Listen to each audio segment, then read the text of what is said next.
ਵਾਹਿਗੁਰੂ ਜੀ ਕਾ ਖਾਲਸਾ ਵਾਹਿਗੁਰੂ ਜੀ ਕੀ ਫਤਿਹ। ਬਾਬਾ ਨੰਦ ਸਿੰਘ ਜੀ ਦੇ ਪਿਛਲੇ ਜਨਮ ਦੀ ਸਾਖੀ। ਕਰਨੀ ਕਮਾਈ ਵਾਲੇ ਮਨੁੱਖ ਭਾਵੇਂ ਕਿਸੇ ਜਾਤ, ਕਿਸੇ ਕੁਲ, ਕਿਸੇ ਧਰਮ ਜਾਂ ਧਰਮ ਦੀ ਥਾਂ ਤੇ ਬਿਰਾਜਦੇ ਹਨ, ਪਰ ਜੋ ਵੀ ਕੰਮ ਕਰਦੇ ਹਨ ਉਸ ਵਿੱਚ ਕਿਸੇ ਦਾ ਭਲਾ ਹੀ ਕਰਦੇ ਹਨ। ਇਸ ਲਈ ਉਹਨਾਂ ਨੂੰ ਪਰਉਪਕਾਰੀ ਕਿਹਾ ਜਾਂਦਾ ਹੈ। ਜਿਵੇਂ ਕਾਰ, ਉਪਕਾਰ, ਪਰ ਉਪਕਾਰ। ਜੋ ਵੀ ਇਨਸਾਨ ਜਾਂ ਜੀਵ ਜੰਤੂ ਸੰਸਾਰ ਵਿੱਚ ਆ ਜਾਂਦਾ ਹੈ ਉਹ ਕਾਰ ਕਰਦਾ ਹੈ। ਕਾਰ ਦਾ ਮਤਲਬ ਕੰਮ ਹੈ। ਕਾਰ ਹਰ ਕੋਈ ਆਪਣੇ ਵਾਸਤੇ ਕਰਦਾ ਹੈ, ਪਰ ਜੋ ਉਪਕਾਰ ਹੈ ਉਹ ਵੀ ਆਪਣੇ ਵਾਸਤੇ ਹੈ। ਨਾਮ ਜਪਦਾ ਹੈ, ਸਿਮਰਨ ਕਰਦਾ ਹੈ, ਦਾਨ ਕਰਦਾ ਹੈ, ਇਹ ਉਪਕਾਰ ਕਰ ਰਿਹਾ ਹੈ। ਪਰ ਇੱਕ ਹੁੰਦਾ ਹੈ ਪਰਉਪਕਾਰ। ਪਰਉਪਕਾਰ ਦਾ ਮਤਲਬ ਹੈ ਜੋ ਦੂਸਰੇ ਵਾਸਤੇ ਕਰਨਾ, ਆਪਣਾ ਕੋਈ ਸਵਾਰਥ ਨਹੀਂ ਹੈ।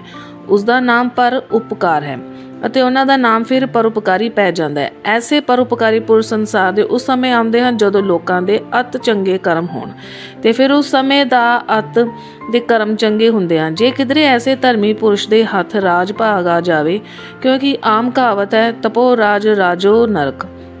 ਇਸ ਦਾ ਭਾਵ ਇਹ ਹੈ ਕਿ ਤਪ ਕਰਕੇ ਰਾਜ ਮਿਲਦਾ ਹੈ ਅਤੇ ਰਾਜ ਦੇ ਸੁੱਖ ਭੋਗਦਾ ਹੋਇਆ ਜਦੋਂ ਪਾਪ ਕਰਮ ਕਰਦਾ ਹੈ ਤਾਂ ਨਰਕਾਂ ਨੂੰ ਜਾਂਦਾ ਹੈ। ਪਰ ਫਿਰ ਵੀ ਕਦੇ ਕਦੇ ਐਸੀ ਮਿਸਾਲ ਕਿਧਰੇ ਮਿਲਦੀ ਹੈ ਜਿਸ ਸਮੇਂ ਧਰਮੀਆਂ ਦੇ ਹੱਥ ਰਾਜ ਆਇਆ ਹੋਵੇ। ਉਸ ਸਮੇਂ ਫਿਰ ਲੋਕਾਂ ਨੂੰ ਜੋ ਸੁੱਖ ਮਿਲਿਆ ਹੈ ਉਹ ਵੀ ਇੱਕ ਮਿਸਾਲ ਹੀ ਹੁੰਦੀ ਹੈ।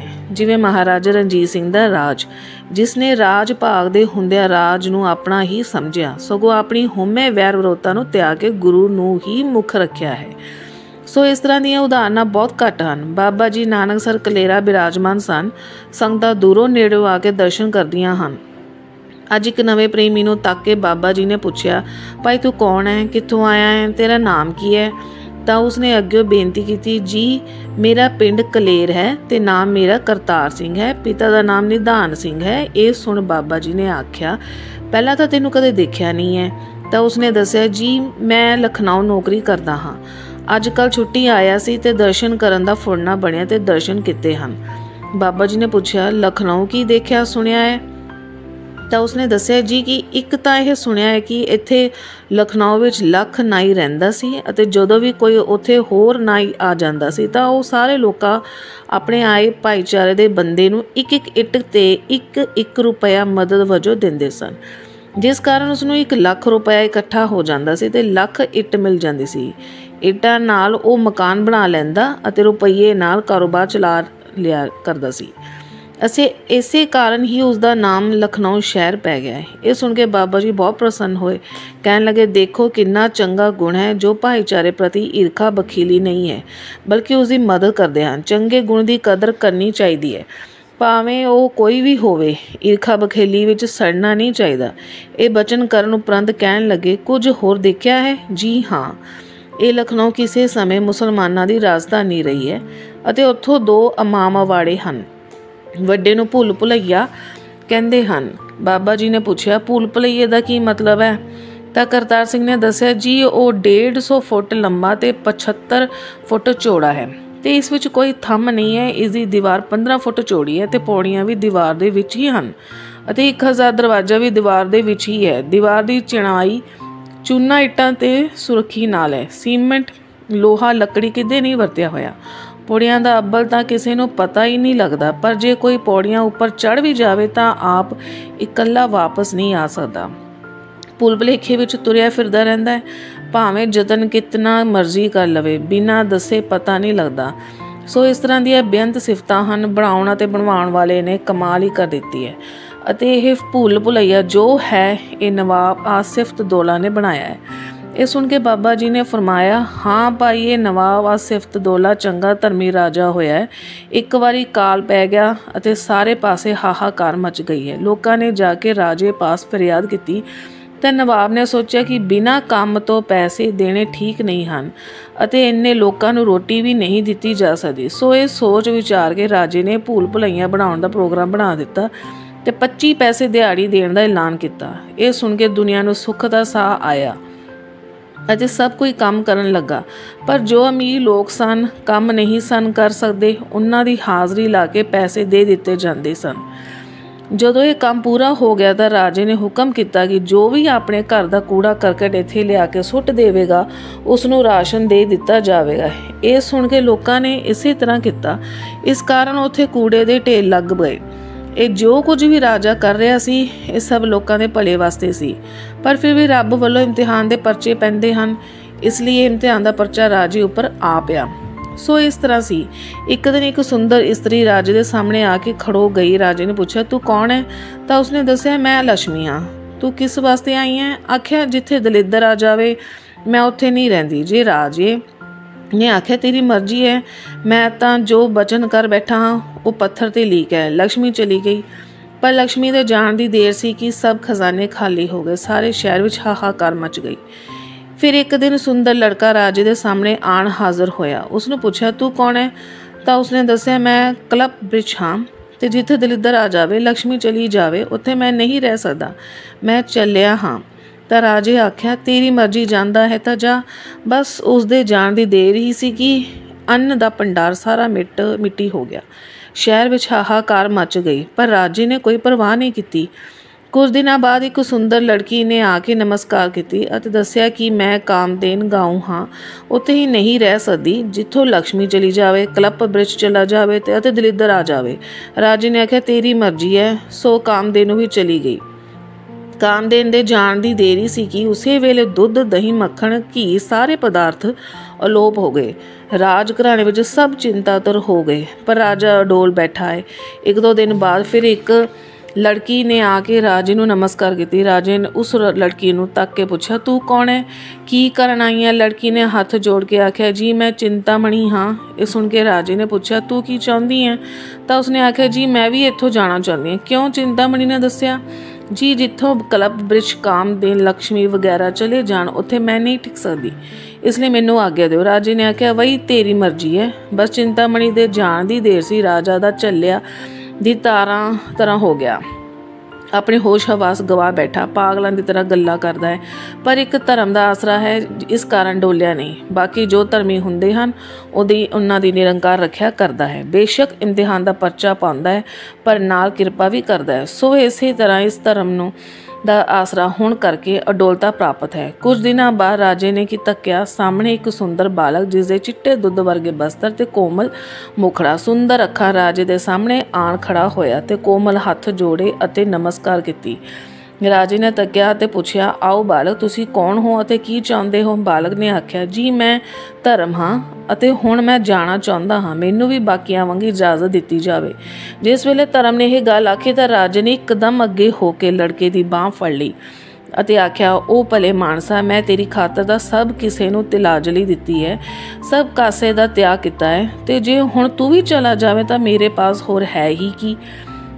ਇਸ ਲਈ ਮੈਂ ਮਰ ਤਾਂ ਜਾਵਾਂਗਾ, ਪਰ ਤੇਰੀ ਬਾਂਹ ਨਹੀਂ ਛੱਡਾਂਗਾ, ਚਾਹੇ ਕੁਝ ਹੋ ਜਾਵੇ। ਸੋ ਗੁਰਮੁਖੋ, ਇਹ ਹੈ ਇੱਕ ਆਖਰੀ ਸਟੇਜ ਹੈ। ਲੋਕ ਪੈਸੇ ਦੀ ਖਾਤਰ, ਵਡਿਆਈ ਦੀ ਖਾਤਰ, ਜਾਇਦਾਦ ਦੀ ਖਾਤਰ, ਕੁਰਸੀ ਦੀ ਖਾਤਰ, ਧੜੇ ਦੀ ਖਾਤਰ ਧਰਮ ਛੱਡ ਜਾਂਦੇ ਹਨ। ਗੁਰੂ ਤੇਗ ਬਹਾਦਰ ਬੋਲਿਆ, ਧਰ ਪਈਏ ਧਰਮ ਨਾ ਛੋੜੀਏ, ਬਾਹਾਂ ਜਿਨ੍ਹਾਂ ਦੀ ਪਕੜੀਏ, ਸਿਰ ਦ੍ਰਿਜੇ ਬਾਹੇ ਨਾ ਛੋੜੀਏ। ਸਿਰਫ ਆਖਿਆ ਹੀ ਨਹੀਂ ਬਲਕਿ ਅਮਲ ਕਰਕੇ ਫਿਰ ਉਪਦੇਸ਼ ਕੀਤਾ ਹੈ ਕਿ ਧਰਮ ਦੀ ਖਾਤਰ ਜੇ ਸਰੀਰ ਵੀ ਦੇਣਾ ਪਵੇ ਤਾਂ ਦੇ ਦੇਵੇ, ਪਰ ਧਰਮ ਨਾ ਛੱਡੇ। ਸਰੀਰ ਲਾ ਦਿੱਤਾ, ਦਿੱਲੀ ਚਾਂਦਨੀ ਚੌਂਕ ਵਿੱਚ ਬਾਂਹ ਫੜੀ ਪਰ ਛੱਡੀ ਨਹੀਂ, ਸਿਰ ਲਾ ਦਿੱਤਾ। ਇਹ ਹੈ ਗੁਰਮੁਖ ਧਰਮ ਦੀ ਨਿਸ਼ਾਨੀ। ਅੱਜ ਅਸੀਂ ਗੱਲਾਂ ਬੜੀਆਂ ਕਰਦੇ ਹਾਂ, ਪਰ ਲੋਭ ਦੇ ਪਿੱਛੇ ਸਾਡੇ ਪੈਰ ਫਿਸਲ ਜਾਂਦੇ ਹਨ। ਸੋ ਰਾਜੇ ਨੇ ਜਦੋਂ ਧਰਮ ਨੂੰ ਨਾ ਜਾਣ ਦਿੱਤਾ ਤੇ ਆਸਨ 'ਤੇ ਬਿਠਾ ਕੇ ਸੇਵਾ ਕੀਤੀ, ਬਸ ਫਿਰ ਕੀ ਸੀ? ਫਿਰ ਤਾਂ ਸਭ ਵਸਤੂਆਂ ਜੋ ਲੋਭ ਹੋ ਗਈਆਂ ਸਨ, ਸਭ ਰਾਜੇ ਦੇ ਸਾਹਮਣੇ ਆ ਹਾਜ਼ਰ ਹੋਈਆਂ ਅਤੇ ਆਪੋ ਆਪਣੀ ਸੇਵਾ ਕਰਨ ਲੱਗੀਆਂ। ਬਸ ਫਿਰ ਸਭ ਉਸੇ ਤਰ੍ਹਾਂ ਗਹਿਮੋ ਗਹਿਮ ਹੋ ਗਈ ਅਤੇ ਪਹਿਲਾਂ ਦੀ ਤਰ੍ਹਾਂ ਬਰਕਤਾਂ ਪੈ ਗਈਆਂ। ਮੀਂਹ ਵੀ ਪੈ ਗਿਆ ਅਤੇ ਕਾਲ ਦਾ ਚੱਕਰ ਵੀ ਖਤਮ ਹੋ ਗਿਆ ਅਤੇ ਰਾਜਾ ਇਮਤਿਹਾਨ ਦੇ ਪਰਚੇ 100 ਪਾਸ ਹੋ ਗਿਆ। ਬਾਬਾ ਜੀ ਨੇ ਇਹ ਸਾਖੀ ਸੁਣਾਈ ਅਤੇ ਦੱਸਿਆ ਕਿ ਇਸ ਰਾਜ ਦੀ ਨੀਂਹ ਅਸੀਂ ਰੱਖੀ ਸੀ ਅਤੇ ਇਹ ਤਾਂ ਸਿਫਤ ਦੌਲਾ ਖਾਂ ਸਾਡੇ ਤੋਂ ਤੀਜੀ ਥਾਂ ਹੋਇਆ ਹੈ। ਸਾਡਾ ਨਾਮ ਸ਼ਹਾਦਤ ਖਾਂ ਸੀ ਅਤੇ ਅਸੀਂ 17 ਸਾਲ ਰਾਜ ਕੀਤਾ ਹੈ। ਉੱਥੇ ਕਾਫੀ ਰਾਜਿਆਂ ਦੀਆਂ ਤਸਵੀਰਾਂ ਵੀ ਲੱਗੀਆਂ ਹਨ ਅਤੇ ਸਾਡੀ ਤਸਵੀਰ ਵੀ ਹੈ, ਜਿਸ ਦੇ ਥੱਲੇ ਸ਼ਹਾਦਤ ਖਾਂ ਲਿਖਿਆ ਹੋਇਆ ਹੈ ਅਤੇ ਇਸ ਸਰੀਰ ਨਾਲ ਸਰੀਰ ਵੀ ਕੁਝ ਮਿਲਦਾ ਜੁਲਦਾ। ਸੋ ਗੁਰਮੁਖੋ ਪਿਆਰਿਓ, ਐਸੀਆਂ ਰਮਜ਼ਾਂ ਦਾ ਰਾਜ ਤਾਂ ਉਦੋਂ ਕਦੇ ਹੀ ਖੁੱਲ੍ਹਦਾ ਸੀ ਜਦੋਂ ਕਦੇ ਬਾਬਾ ਜੀ ਆਪ ਕਿਰਪਾ ਕਰਦੇ ਸਨ। ਉਹ ਇਸ ਲਈ ਨਹੀਂ ਸਨ ਦੱਸਦੇ ਕਿ ਉਹਨਾਂ ਦੀ ਵਡਿਆਈ ਹੋਵੇ, ਉਹ ਤਾਂ ਸਾਡੇ ਭਲੇ ਦੀ ਖਾਤਰ, ਜਿਸ ਕਾਰਨ ਕੋਈ ਸਿੱਖਿਆ ਪ੍ਰਾਪਤ ਹੋਵੇ, ਇਸ ਕਰਕੇ ਰਾਜ ਖੋਲ੍ਹਦੇ ਸਨ। ਸੋ ਹੁਣ ਤੁਸੀਂ ਸੋਚੋਗੇ ਕਿ ਇਸ ਸਾਖੀ ਵਿੱਚੋਂ ਕੀ ਕਿਸੇ ਦਾ ਭਲਾ ਹੁੰਦਾ ਹੈ। सो इस तरह है, ध्यान नाल पढ़ो। पहली सिक्ख्या तां जो धर्म दी है कि जिथे धर्म है उत्थे सब कुछ है, जिथे धर्म नहीं उत्थे कख भी नहीं। धर्म की खातर ही धर्मी लोग जिउंदे हन। असी लोग तां कागज़ लिख के भी मुकर जाते हैं, प्रोनोट कराए हुए मुकर जाते हैं। कोई दीन मजहब नहीं है साडा, पर जो धर्मी हैं जिवें राजा हरिचंद जिसने सुपने विच राजदान किया सी ते दिन चढ़े आ खड़ा होया ते राजे नूं पुछण लगा, मैनू भी पहचानदा है कि नहीं? तो राजे ने आख्या, क्यों नहीं पहचानदा? मैं तेनू राती सुपने विच राजदान किया सी ते तू लै लिया। आख्या फिर राजे आख्या राज हाज़र है।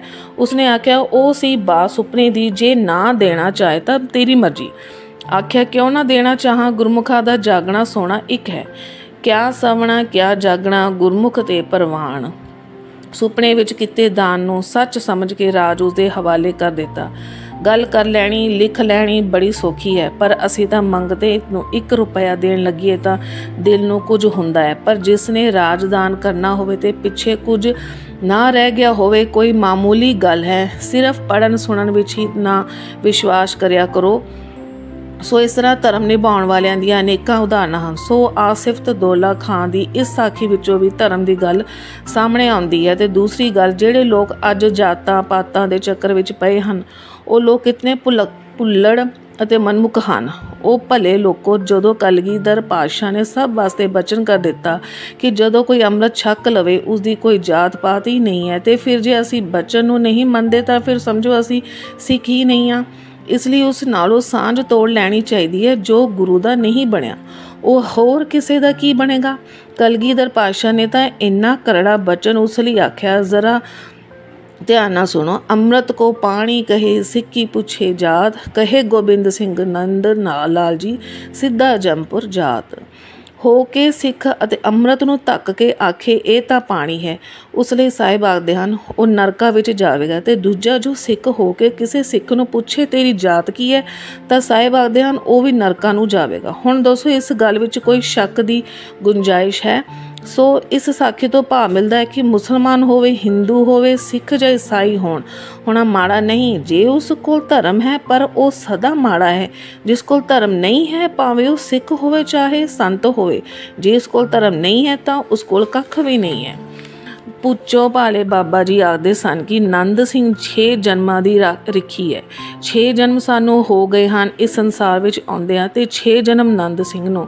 ਪਰ ਜਦੋਂ ਅਸੀਂ ਇਹ ਪਿਛਲੇ ਜਨਮ ਦੀ ਸਾਖੀ ਪੜ੍ਹਦੇ ਸੁਣਦੇ ਸੀ ਤਾਂ ਸੋਚਦੇ ਸੀ ਕਿ ਇਸ ਜਨਮ ਵਿੱਚ ਪੁੱਚੋ ਵਾਲਿਆਂ ਨਾਲ ਸੰਬੰਧ ਕਿਵੇਂ ਸੀ, ਕੁਝ ਪਤਾ ਹੀ ਨਹੀਂ ਲੱਗ ਸਕਿਆ। ਅਸੀਂ 2-3 ਜਣੇ ਇੱਕ ਦਿਨ ਇਸ ਗੱਲ ਸੋਚ ਵਿਚਾਰ ਕਰ ਰਹੇ ਸੀ ਕਿ ਉਸ ਸਮੇਂ ਹੀ ਇੱਕ ਗੁਰਮੁਖ ਆ ਗਿਆ ਤੇ ਉਸਨੇ ਦੱਸਿਆ ਕਿ ਮੈਂ ਲਖਨਊ ਜਾ ਕੇ ਆਇਆ ਹਾਂ ਤੇ ਉਹ ਥਾਂ ਵੀ ਦੇਖੀ ਹੈ, ਤਸਵੀਰ ਵੀ ਦੇਖੀ ਹੈ। ਮੈਂ ਜਦੋਂ ਉਸ ਥਾਂ ਬਾਰੇ ਕਿਸੇ ਨੂੰ ਰਸਤਾ ਪੁੱਛਿਆ ਤਾਂ ਉਸਨੇ ਦੱਸਿਆ ਕਿ ਇੱਥੇ ਇੱਕ ਰੂਮੀ ਵਾਲਾ ਗੇਟ ਹੈ। ਉਸਦੇ ਸਾਹਮਣੇ ਉਹ ਜਗ੍ਹਾ ਹੈ ਤਾਂ ਇੱਕਦਮ ਸਾਡੇ ਦਿਮਾਗ ਵਿੱਚ ਆਈ ਕਿ ਇਹ ਰੂਮੀ ਵਾਲਾ ਗੇਟ ਸਾਹਮਣੇ ਹੈ ਤਾਂ ਜਾਣੋ ਇਹ ਵੀ ਪੁੱਚੋ ਵਾਲੇ ਬਾਬਾ ਜੀ ਦਾ ਹੀ ਹੋਵੇਗਾ।